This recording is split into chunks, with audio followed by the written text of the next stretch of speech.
IVF ఒక అధునాతన సంతానోత్పత్తి చికిత్స. అనేక దంపతులకు తల్లిదండ్రులు కావాలనే వారి కలను నెరవేర్చుకోవడానికి సహాయపడుతుంది.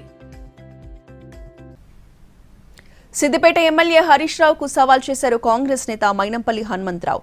ఇచ్చిన మాట ప్రకారం తమ ప్రభుత్వం రుణమాఫీ చేసిందని, హరీష్ రావు కూడా ఆడిన మాట ప్రకారం రాజీనామా చేయాలని డిమాండ్ చేశారు. హరీష్ రావుకు ఒకటే విజ్ఞప్తి చేస్తా ఉన్నా, మైనంపల్లి పీడ పోవాలంటే నువ్వు రాజీనామా చెయ్యి. నువ్వు రాజీనామా చేస్తే మైనంపల్లి పోటీ చేస్తాడు. నేను ఎన్నికల్లో ఓటమి పాలైతే ప్రమాణపూర్వకంగా ప్రామిస్ చేస్తున్నా, సోషల్ సర్వీస్ చేస్తా, మా నాయకుల కోసం తిరుగుతా, కానీ నేను రాజకీయాల మళ్ళీ ఉండా, పోటీ చెయ్య.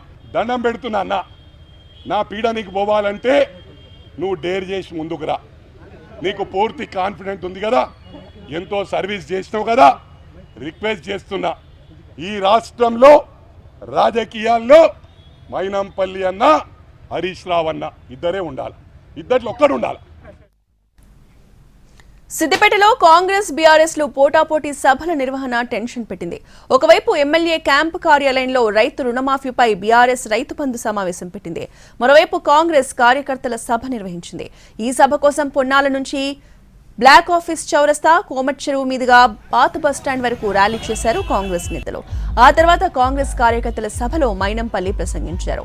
బీఆర్ఎస్ కాంగ్రెస్ పోటాపోటీ సభలు పెట్టడంతో ఉదయం నుంచి కూడా సిద్దిపేటలో హై డ్రామా నడిచింది. పోలీసులు భారీగా మోహరించి ఇరు వర్గాల మధ్య ఘర్షణలు తలెత్తకుండా ముందు జాగ్రత్తగా చర్యలు తీసుకున్నారు.